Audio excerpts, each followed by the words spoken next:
Hello, gorgeous, and welcome to the Women on Top podcast. I'm your host, Valerie Lynn, and with over 15 years of business experience, I became truly passionate about finding ways to support and hear from way more women. And what we know to be true is that women thrive when they are in their favorite position, on top in business, in relationships, in personal growth, and on top in being real and authentic to who the hell they are.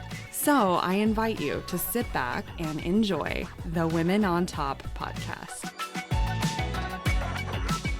Right, everybody. Welcome back to another episode of the Women on Top. And today I have such a beautiful soul sitting here with us. I have Sarah Arvizu, who is here today, and she is the host of the Creating Sunshine podcast. She is also the founder of the Sunshine Era. And what we'll also dive into a little bit more is that she is a stage 3 breast cancer survivor and thriver. And I am just so thrilled that she gave some of her time to be here today to share some of her story and really to uplift the women and the beautiful people listening to this episode. So thank you, Sarah, for being here today. I'm so honored. Thank you so much for having me. Yeah. I want to just do something a little different and start with some fun icebreaker questions just because.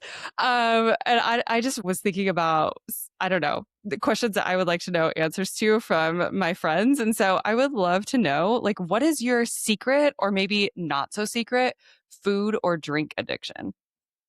Ooh, good one. I have a sweet tooth. Okay. I'm not gonna lie. I do like chocolate a lot. Yeah. I would say, like, overall, my favorite food has always been pizza for some reason. Oh, All okay. kinds, all kinds of pizza. When I was pregnant, pizza like 4 times a week. Really? Oh, okay. Just constant pizza. Okay. Then I have a follow-up question for you because I feel like this is like a make or break. Does pineapple belong on pizza? Absolutely. Are you sure? We make our own pizza now, me and my daughters, and we always put pineapple on it. Pineapple and bacon. Okay, I need to understand, like, how does that even I don't get it. Like, it doesn't make logical sense to my taste buds of, like, there's a sweet on a thing that should be savory, and it feels like you're trying to put dessert with Yes. something.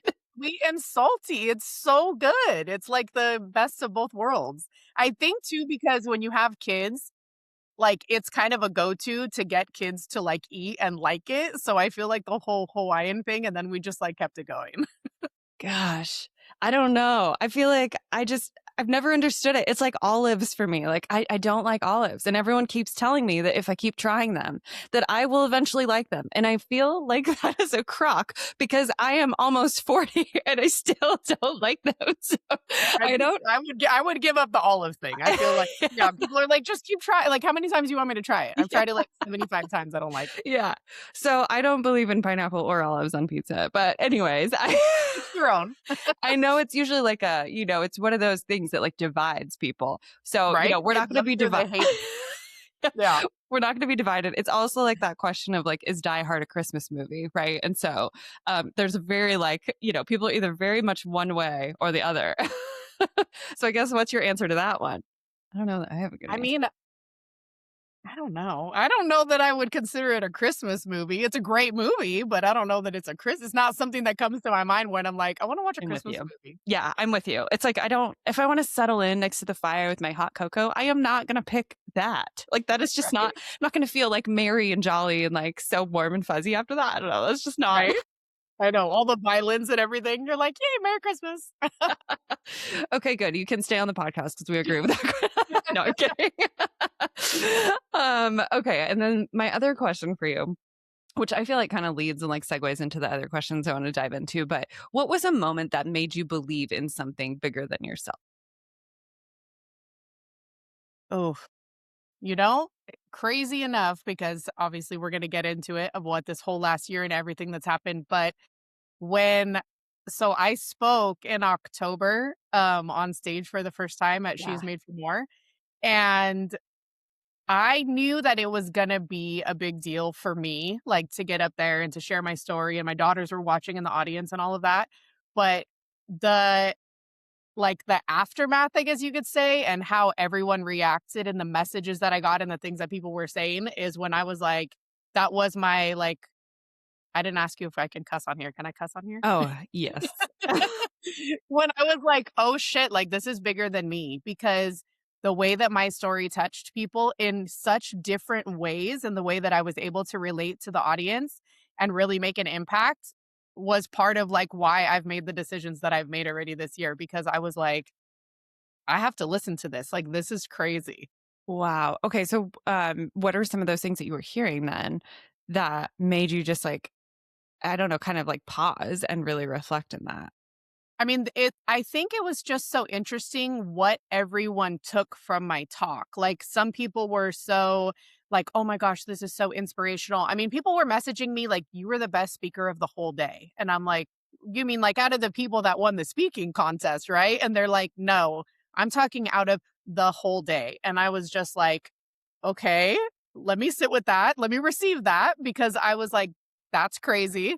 And other people, I mean, even one woman messaged me and because, I talk a lot about your sunshine moments and creating sunshine in your life and all of those things. And when I talked about that, she was like, you made me think about my dad because he used to always talk about sunshine and he used to always, say that he was searching for the sunshine. And she's like, and you just reminded me of him. And then there was other people that said that they had been through cancer, but they didn't tell anybody, and they chose to not ask for support and not have and not have people in their corner. And that made them wish that they had, and next time if something hard happened in their life, that they were going to be more open about it. And that's why it was just such a broad spectrum of what people were telling me. And I was like, oh my gosh, like that I was able to impact so many people on so many different levels. I was like, okay, something we need to work on this because this could be something. I wonder for you actually, before we get into my question, I wanna go into what you shared on that stage that was so powerful and kind of walk us through a little bit of, like, where it all began as far as your health journey. Yeah. So, really, the main message behind what I shared was like, you're not that hard thing that you went through, right? You're not the victim of, because, okay, I'm 45. You said you're almost 40. Like, all of us in our lives have been through something difficult. I can guarantee there's probably not one person out there that hasn't been through something hard, whether it's, your parents got divorced, you were in a toxic relationship, you had a toxic job, a friendship, a health diagnosis, whatever it is. Like, everybody's been through something hard. And I think that what I realize is that there's something that happens when you're in that moment or when you're starting to come out of that moment and come out of that hard thing is either am I going to become what that was? Like, am I just going to become somebody that had cancer? Or am I going to decide, okay, that happened, but what lessons did I learn? And now who am I going to be on the other side of it? And that was the biggest message that I shared is that, there's a lot of things that happen in our life that we can't control, but then there's also a lot that we can, and I think we give our power away. We give our control away to these situations, to these people, to whatever it is. And that's when we kind of start to feel like a victim, right? And we start to feel stuck because this thing happened to me. And I'm like, yeah, it did. But guess what? Like, I came out on the other side of it and I'm going to write the next chapter. I'm going to be the one that's going to decide what's going to happen for the rest of my life. And that is just going to be part of my story. Like, it's not the end of my story. I'm still here. And that was the main thing that happened because when I got on stage, it was October. And I originally was diagnosed with cancer in January of 2025. Okay. So I Okay. was on stage as a survivor, which was amazing and crazy to even say because like last year was just so wild from I mean, Yeah. I'm still technically in it because I literally just had surgery again last week, but I mean, I'm cancer free and they told me that in June after I had my double mastectomy. So, it did touch a little bit on the whole entire journey and like tried to give a brief overview of what had happened in the last like the 10 months prior. Yeah.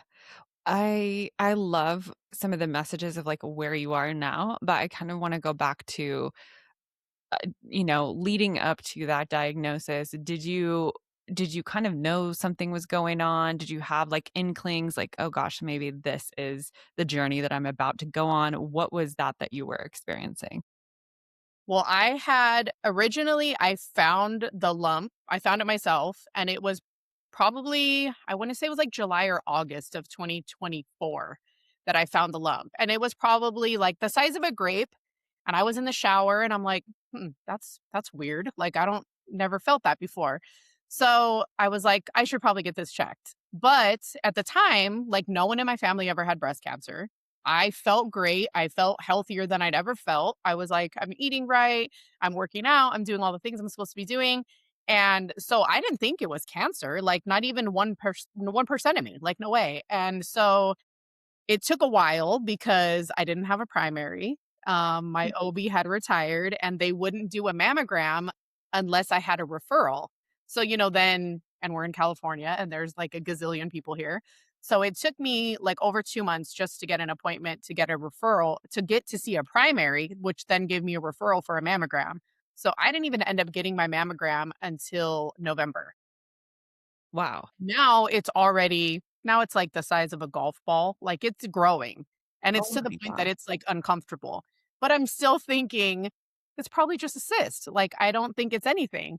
So, do the mammogram in November, and then, in early December, I went to see my primary again just to review my blood work and kind of see where we were at with everything, and I hadn't had a biopsy yet, but they did tell me that I needed a biopsy, and my primary was actually the one that told me before I had my biopsy that I had cancer, and it was because I think I was so delusional. I was like, "Oh my god, I can't," because the mammogram doctor had let me back up because the mammogram doctor had told me that we're gonna assume this is cancer until we know that it's not, and when Mm. he said that, I was like, "Ew."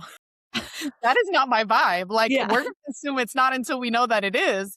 And so I was just telling everybody, like, oh my gosh, his bedside manner was terrible. And I was just like furious about it, right? But when I went to go see my primary, he explained to me that sometimes from an ultrasound in a mammogram, he goes, we can tell that this is a cancerous mass. They look different.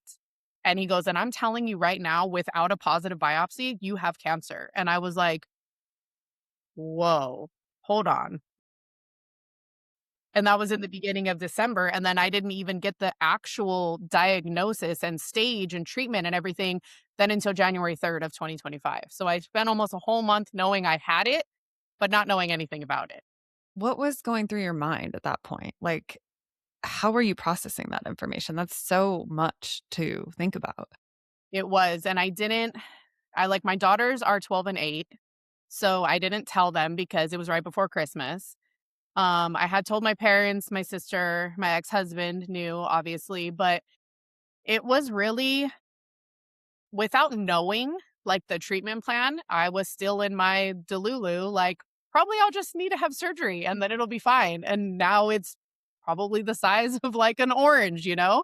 It was growing so rapidly, and I just didn't wanna think anything negative because I knew, like, I had no control over what was happening, and everybody and everyone that you tell says the same thing, "It's gonna be okay, it's probably nothing," and then when I finally found out that it was stage 3 and it was triple negative, which is the most aggressive type of breast cancer, and they were starting chemo, like, I think I had started chemo within 3 weeks of my diagnosis, like, they were moving, and so it was really a lot of like, "Oh my god, what is gonna happen?"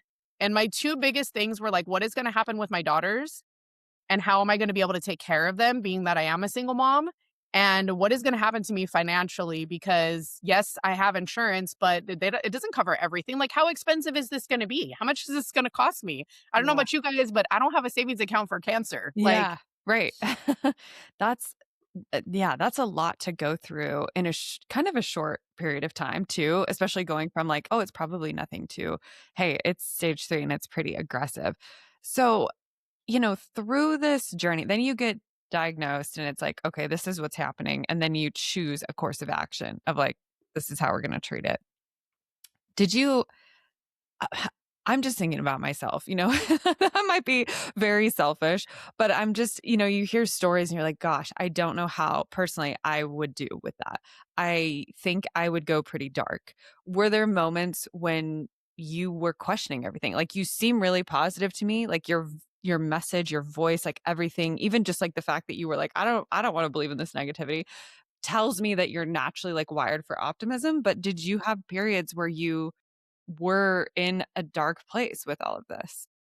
Oh, absolutely. I mean, yes, I've always been a positive person, even growing up. But I think, and I talked about part of this in my speech too, I think what ended up happening as I got older and things started happening in my life, and, I got separated, I got divorced, like all these things started happening. It was like I was still that positive on the outside, but I didn't really feel like I was like that on the inside. I didn't really I was just like, this is what everybody likes to see, and this is what everyone likes to be around. So I'm just going to do that. And then, but when I'm by myself, I didn't really feel that way. And that's why in probably like 2020 is when I started finding podcasts and I started listening to podcasts and started really thinking like, I need to change something because I don't like this. I don't like the way that I feel when I'm by myself. I don't like this person that I'm showing up as. And I was like, I have to do something because I can't just keep doing the same thing over and over again. I'm losing my cool with my kids. Like, I don't want to be that kind of parent. So I really started then, and then really I had amped it up, like, when I started attending events in 2022 and then meeting other women that were, in spaces that I had never even heard of. I had never heard of breath work, and I had never heard of Reiki. I'd never had heard of any of that, and I was like, "Okay, I'll try it," like, it doesn't hurt, and that's why I think when I got my diagnosis, I already had so many tools and so many things that I was already doing that made it not as difficult as what it could have been. Also, I did know after a few treatments, like, okay, but I know I'm going to feel okay in 2 days. I know in 2 days I'm going to feel better. And I was just like, let me just get there. Let me just get there. It's going to be okay. And then you have your surgeries. And then when you have to look at yourself and you're just like, so it was definitely a roller coaster of emotions. But I am so thankful for the things that I had already learned how to do because they helped me immensely. Yeah. I'm I'm glad that you shared that, and it's always so interesting to connect our stories, like, looking back and be like, "Oh my gosh, there was a greater reason why I found the podcast and found all of this because how supportive was that during the time that I needed it the most." I I wanna come back to something that it seems like is kind of your message, which you talked about, and I love that you said, like, "This doesn't get to be part of my identity." I, yeah, I was part of a layoff, in the summer, and I found it really hard to separate my identity from my work. And then as I went into these like dark moments, I was like, who am I minus everything? Like, who am I minus this podcast? Who am I minus all of these like quote unquote accomplishments that people see me for, whatever. And it was, it was one of the biggest teachers. And I feel like I learned so much and I redefined so much. But I'm curious for you, how did you walk through that and not have this be part of your identity, both like physically and spiritually and emotionally, like all of that? What's that process been like? Well, I think part of it too is I had to come to terms with the fact that it was going to be part of me like forever now, that I'm never going to be somebody that didn't have cancer. And even when you're done and even when it's over and everybody's like, "Oh, you're cancer free." It's like, but I'm not the same person that I was before, And you never like the way that I think about my food, the way that I think about my sleep and my exercise. It's like now I'm not just exercising because I want to be in shape. I'm literally exercising because I don't want this shit to ever come back. Mm, It's like I feel like everything just has such a bigger meaning. But and it does become, and I mean, you can probably relate for the summertime, like there's going to be a time that it does become your whole entire identity because you can't think about anything else, yeah. And I just had to let it be that for that time. And then, like I was just telling a friend the other day because the surgery that I had in June, my double mastectomy and my deep flap, she just had like when I had my last surgery a week ago. And I left her a voice memo and I told her, I said, it's gonna look crazy the first time you take all those bandages off and you look in the mirror. Like, you were literally gonna look like you lost a fight with a serial killer. But what I will tell you is that 6 months from now, the scars will fade, and they won't be the first thing that you see every single time that you look in the mirror. And I think that that just applies to a lot of different things because when you're in it, you're like, oh my God, I'm never going to look in the mirror the same. I'm never going to feel the same. But then as time starts to go on, it's like external, internal, the scars, they all kind of fade, right? Because you just start to deal with it. And then maybe now you find who you are on the other side of that job, and who do you want to be? Like if that's not your identity anymore. Yeah. I mean, it was like this beautiful thing that came from that, of course, like because it forces you to get good with some things. It forces you to confront yourself in the mirror a different way. It forces you to kind of make space for grief. Um, when you're a positive person and you're always that person, like I agree. Like at first I was like, oh, this is going to be great and easy and I'm going to find something wonderful. About immediately, like not taking into account that the market sucks and that the universe or God had a different plan for me. uh, and so I think it's just interesting to see what helps people and how you move through that because sometimes I think it's easy to hear the message on the other side and think like, oh, it was easy for her because she just kind of wired that way Yeah. versus what you actually like went through in some of that was truly. And I shared all of it. Like I was on my stories with no hair, with no eyebrows, no eyelashes. Sometimes I was crying. I was just like, I realized in the beginning, I go, look, I can approach this like one of two ways. I can do like everything else I've ever done in my life before and just put on a smile and act like there's nothing wrong. Clearly, that hasn't served me very well because I physically got sick. And I said, or, I already have this platform. I already have my podcast. Like, I could just let people in and just share it with them as I'm going through it. And not only did it help, and other people would reach out and say, oh my gosh, either they went through it or they had someone else that was going through it that they wanted me to talk to, but also like how healing it was for me to not keep it all inside, Mm, and I think that was part that I wasn't really expecting. But I think that was the biggest blessing out of all of it is like, I could just show up and I could just talk to these people. And then on the days where I'm feeling like crap, at least I could open my phone and there's all of these like messages of support or if anybody that I want to talk to, because I'd made so many like new connections too of people that had already been through what I was going through. yeah. Gosh, I didn't think about that part of like you're actually kind of by opening up building your own support system Mhm. in a way that you don't even expect. What you mentioned the identity piece, but what are some of the other big things that you feel like you got taught in a good way? Like, what are some of those lessons that you're walking away with that you're like, gosh, I was a different person 3 to 5 years ago, and this experience has given me whatever it is. What are some of those things? There was a lot. Yeah. But I would say asking for help and asking for support was really huge because I had this like hyper independent, like single mom mentality, that like number one, I didn't feel like I could count on a lot of people because a lot of people in my life had let me down. So I was like, well, I don't want to ask for help because either they're going to say no or they're going to say yes. And then they're just going to take it back, and then I really had to get real with myself. Like, no, I can't do this by myself. Like, I need help. So when I don't feel good, and I have my parents are close, it's like, I need to call my dad or I need to call my friend. And like people would just ask me like what did I need. People started sending me like DoorDash gift cards and I'd come home and there was like flowers on my porch and like books for me and all sorts of stuff because I just said yes. I had a friend come from Denver and come stay with me for like a week and a half to just help me. My sister came with her 3 kids from Nebraska and like they stayed with me and it was just because I just opened myself up to receiving and allowing people to help me, even when it felt weird and awkward. And like, I was like, Sarah, now is not the time to be stubborn. Now is not the time to sit here and prove that you have it all together. Like, this shit is hard and it's okay to have people help you. And also, the other thing was when something like this happens, like your priorities totally shift. And I really was like, number one, life is freaking short and none of us know how much time we have left.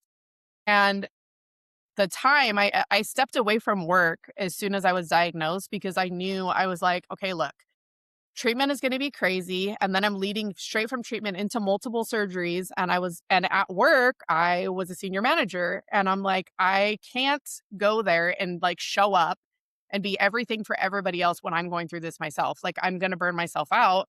And plus, I knew that my daughters were scared, and they needed to see me, like, on the days that I was okay, and not just have me go to work on the days I was okay, and then the days I was sick, be home. I'm like, "I'm not doing that." So that this year of being with them and being home really, like, also showed me how much I was missing by being at work all the time, and how much I was working, and I was just working towards this goal of getting promoted and thinking about retirement and all these things, and it's like, why am I thinking about all this shit that's 20 years in the future? Like, why am I not thinking about the right now when my kids are young? So I chose to resign from my corporate job, and I put my notice in 2 weeks ago. Wow, that's amazing. That's I'm not going back. such a big decision. That It is was such a big decision.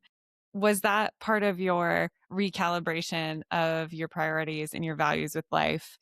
Is that job just had kind of ended its season for you and you're in a different place? Yeah, I think so because, I mean, I was there for 27 years. I've been there since I graduated high school, and I already had been feeling this pull, like, the past few years, since I started my podcast and I started attending events, but I also had this story in my head that was like, it couldn't be for me. Like, it's not gonna work because 'cause I'm a single mom. It's not gonna work because I live in California. It's too expensive. It's not gonna work because, like, that's cute for them, but not me. Who's gonna pay me for, what I know and what I do? And, like, I just had all of these, like, ideas in my head that were not serving me, and really this year, I was like, why not? Like, why not me? You know what I mean? There's nothing. And the more women I met and the more women I got around, it was like they were just showing me what was possible. Hmm. They were just a guidebook. It wasn't anymore like they had something different than I had. And I think that after I got on stage and shared my story was when I was like, you know what?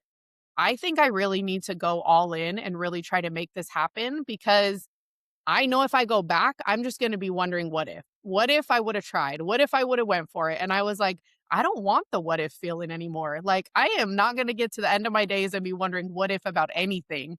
And I just really, really had to make a plan and get real. And so when I went and I turned in my notice, it was actually perfect because it was the 1 year anniversary of when I started chemo. And I was like, I'm Wow. taking back this day. I'm reclaiming this day. So that was the day that I chose to go turn my letter in. And I was like, that's it. I'm done. I'm walking away. Wow. What a moment. What a time to turn that page. And I'm sure it's bittersweet because it was such a big part of your life.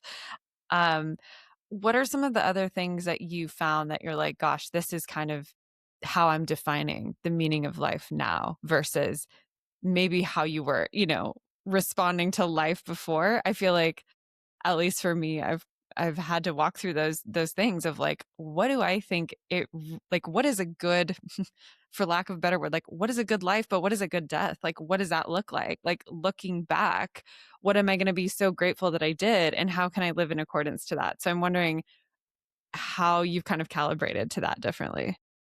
I mean, I think a lot of it is what's important, like you said, like what really matters at the end of the day, and I don't need all the money in the world. I don't need to drive a brand new car and live in a brand new house. Like, I really don't care about that stuff. And I think there was a lot of things, especially with my daughters and when I was working so much, that I would always say, like, okay, maybe later, or, I'm tired, or I don't want to, and a lot of those things have changed, so if there's, like, it looks like it's going to be a beautiful sunset, well, we're going to the beach, you know what I mean? And a lot more spontaneous things that they're like, hey mom, can we go out to dinner tonight? And instead of always being a no, I'm like, yeah, let's go. And they're just like, what? And they love it now because, and just the time at home, even, with them is like, let's play a game, let's do a puzzle, let's do a craft. There was so many things that I was just saying later to, and I'll do that later or maybe next time or no, when I really, really wanted to, but I was just like, I didn't have my priorities straight, or I was tired because I was working all the time, or what I was doing is I was trying to cram all of these things that I loved into my 2 days off.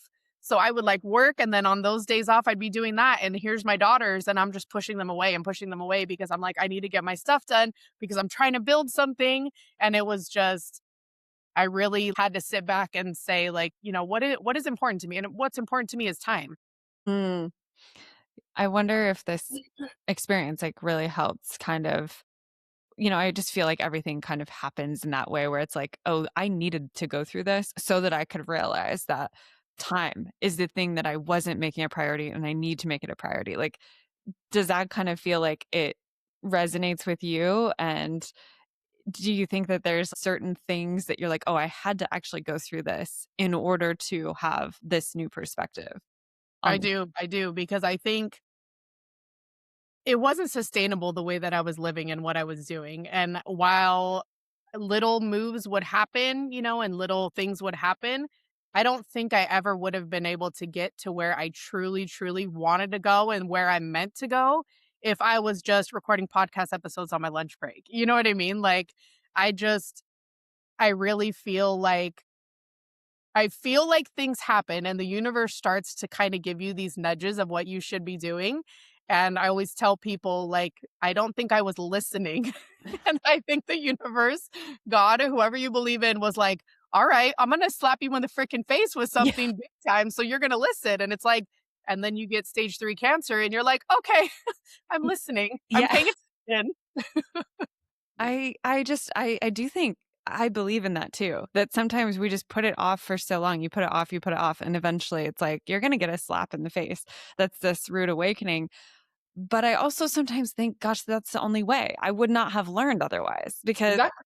I couldn't have created that from my own mind that was living into the way that I was every day. Like there's no way I could have learned that just by sitting here thinking about it.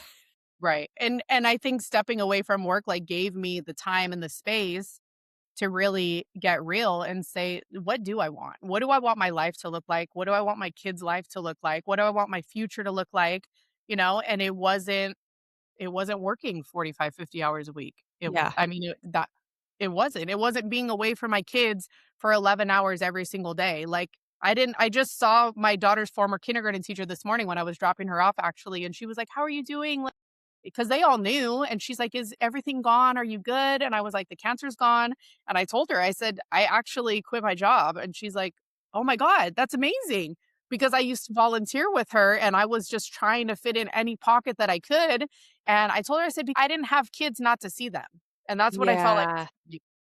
I had my kids, but I was only seeing them 2 days a week, on the days that I was off work. And I'm like, this is not the kind of life that I want. Like, I don't want them to just remember, oh, mom was working all the time. Mom was working all the time. Like, I do want them to see me work and I want them to see me go after my dreams, but I want them to see me like happy and fulfilled and loving it because that's what I want for them.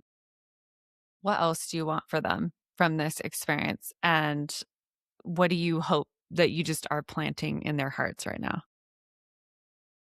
Our relationship has gotten like so much stronger because of this. And I think that there's a lot of kids that, especially my oldest is 12, right? And it's not to say we don't disagree and we don't butt heads because we do, but I just think that we have a better appreciation for family and for what it means. And I think there's a lot of kids that their parents, when things do happen, like maybe, because we want to protect our kids, we want to keep them safe, we want to shield them from the hard stuff. And I chose not to do that with them, even though sometimes people are like, you show them too much. You shouldn't have let them see you, after your surgery with your scar. I'm like, if they wanted to see me, I was going to let them see me. I wasn't going to like hide it. And I needed help. They were like my little nurses. But I definitely think that for them, I will also want them to be able to have the tools that they need for when hard things happen. But we'll do journaling together. Like, I didn't develop the tools that I needed until I was already 40. Like, I just hope for them to give them the tools so that way they don't have to like learn it so much later in life. I want them to be the teenagers with the most regulated nervous system in the world. That's a really I like the aspiration there. That's and that what a beautiful gift you can give them, right? I think that's such a tool. We talk about it as adults, but we're just really terrible at actually doing it and making it a priority. So that's really beautiful. And to get to have them witness you in your vulnerability, in just the moments where you don't feel strong, I think actually gives them strength in a different way. Like, Yeah. I think it gives kids then permission to know that, like, your parents aren't perfect and you don't have to have it together all the time. Because it's like, I don't remember, like, my parents, like, apologizing or crying or, like, anything like that, and I'll tell them all the time, I'm like, "I'm figuring it out as I go, like, we're all learning together. I didn't get a book." It was like, "No one's perfect." But, yeah, I mean, if I mess up, I tell them that I mess up, and, it's just the humanness is yeah, what I think that the kids need to see, not sitting here crying in the bathroom while after your kids go to bed. Like, your kids need to know that you're human too. yeah. I agree with you. That humanness is such a lesson and such a valuable thing that we can give to them as well. For women, I know you're passionate about helping women and helping them, kind of discover themselves and to not identify with these hard things that happen. What are you hoping that you can just like infuse into women's spirits, into them as they come into contact with you or as they listen to you? What do you want them to just like absorb and take away, especially knowing what you know now? Wish that I had learned a long time ago to prioritize myself, and as women, as moms, as, working women, whatever it is, I feel like we put a lot of like ourselves to the wayside. And I really just want women to remember to prioritize themselves, because the more that you prioritize yourself and your own like personal development, your own self care, your own nervous system, your own well being, the better you're going to be able to show up for everybody else, and it's not because if you leave yourself last, you're going to pour into everybody. You always hear the saying, like, you can't pour from an empty cup. You literally cannot pour from an empty cup. And even if it's 5 minutes a day, 10 minutes a day, like, those small changes every single day is gonna make such a huge difference. And I feel like once women start to learn that and start to, really just completely embody that, and it becomes your non-negotiable. Like, this is my me time. I'm gonna go meditate. I'm gonna journal. I'm gonna listen to a podcast. Like, whatever you can do every single day to start to make those changes, like, it will literally change your life. Mm, I love that. Like the compounding interest almost. Like you're Mhm. just depositing this like investment in yourself that's going to just grow over time. I And that's when I started. When I started, I found podcasts and I knew that I was gonna go into, like, craziness at work, so I listened to a podcast every single day on the way to work, and I started hearing it and I started believing it and I had all this positivity coming in my ears and, it's like anything that you consume, right? If especially, like, look at social media. If you're consuming negative things, you're gonna have negative thoughts. So it's like I told my friend the other day, like, "Could you please stop sending me those videos?" Because I said, "My feed is amazing and I would like to keep it that way."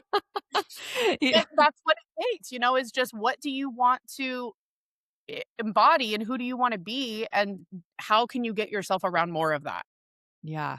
How can we get ourselves more around you and what you're creating? Tell us where people can find you and tell us a little bit about creating sunshine.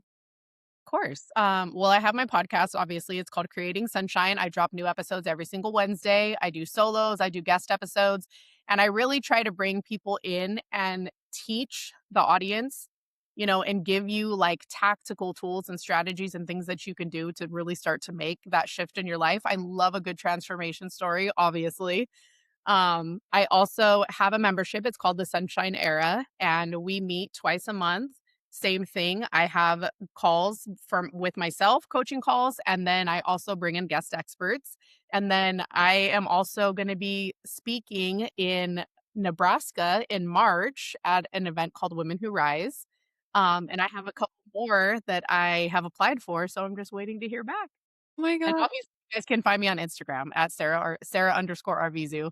You can send me a DM, you can send me a voice memo. anything. Perfect. We'll link everything in the show notes too for people so they can access it. I'm so thrilled for you that this just seems to be your version of sunshine, all these things that you're chasing and that you're giving, I should say, like you're being so in service of what feels true for you and just like what's calling to your heart. So it's really beautiful to witness that and to witness you have faith in that more than anything. I have a closing tradition on this podcast where I ask the guest that I'm interviewing to leave a quote or a reflection for the next guest, not knowing who it is. So, what I want to do is share what was left for you and then give you the opportunity to do the same thing. Okay. And I think today's quote is so in alignment with everything that we've been talking about.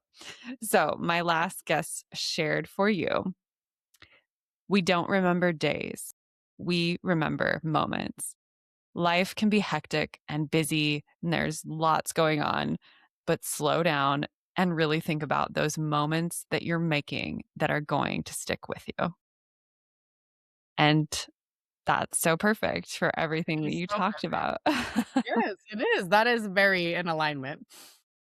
I'd love to see what is coming up for you.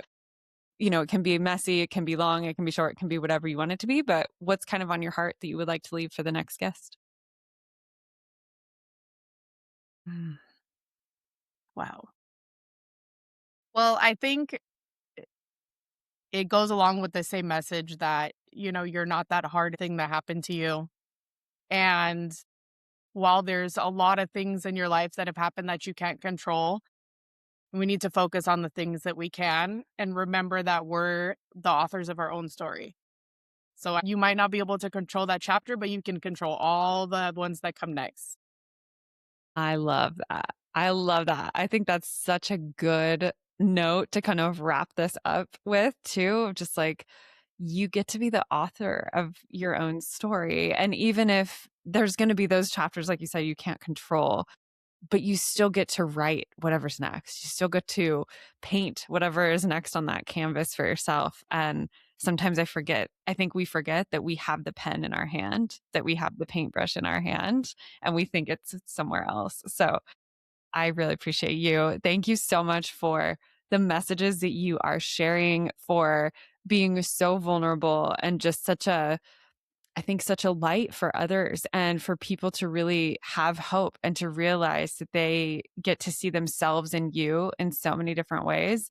And also, like I said earlier, like just witnessing you trust your path that's in front of you without knowing what it's all going to look like, I think is really, really powerful right now. So thank you for being a guest on this podcast. It's been really amazing to chat with you today. Of course. Thank you so much for having me. This was so fun. Thank you for tuning into the show today. And before you go, I just have one quick favor to ask of you. There is a really simple way that you can help support me and help support this show, and that is to hit that follow button on whatever app you're listening to the show on. I'm trying really hard to level up the content and deliver unique value and amazing guests, and just hitting that follow button is the magic that will help continue to empower that. And remember that the world deserves to hear your voice and your stories, and you deserve a place at the top.